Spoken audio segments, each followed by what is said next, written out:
What about different cultures and different, user interfaces? How do you address that in the best way? Because it has to be tough. That's how I see it. Well, yeah, for sure. So first of all, I definitely a lucky guy because I've been living in different countries for all my life. So like I grew up in Germany, and then I live a couple of years in Sweden. I live in Switzerland for more than a decade.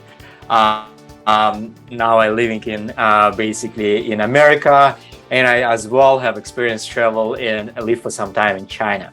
So that is actually helped me to understand, first of all, to understand the culture itself. So like, because a different region have absolutely different culture in terms of art and design and how they basically value design.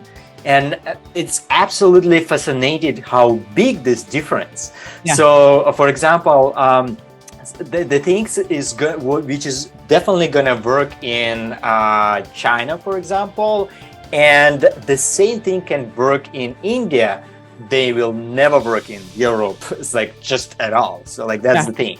So like and the same with United States. So like the taste of the design, the taste of the kind of like of the culture of the products is very different. So US is love a minimalistic approach. So like we love to narrow down the value proposition for the product like very directly and very things. So like in US there are like if you take a look on the landscape, there are no super app exist on the planet. The Facebook was trying to build super app, but they not really succeed with that.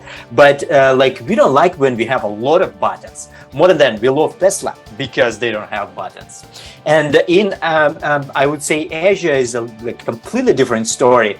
They succeed with the super apps. For example, the WeChat in Asia is the #1 application in the entire basically China, who basically have identity, your passport there. So it's like it says the messenger, it's all the shopping apps there. So like everything is in the one kind of like app. Yeah. So like, and they love the basically ability to get as much as possible in the same place. So like if you take a look at the interfaces in Asia, it's like they're all a bunch of buttons, like everything is like jumping animations, like colors.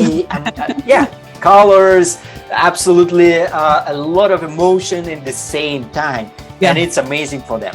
So of course in US that will never work. So like people just, oh no, it's like I need something more simpler and more narrowed down to what I particularly need right now.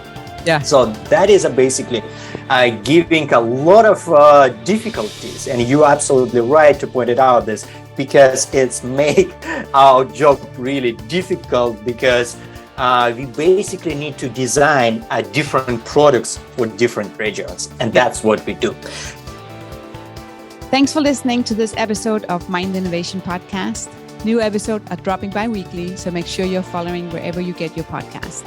You can find me on LinkedIn, search for Sannah Vinding. You can also find me on YouTube, search for Mind Innovation, or go to my website, sannahvinding.com or mindinnovation.com.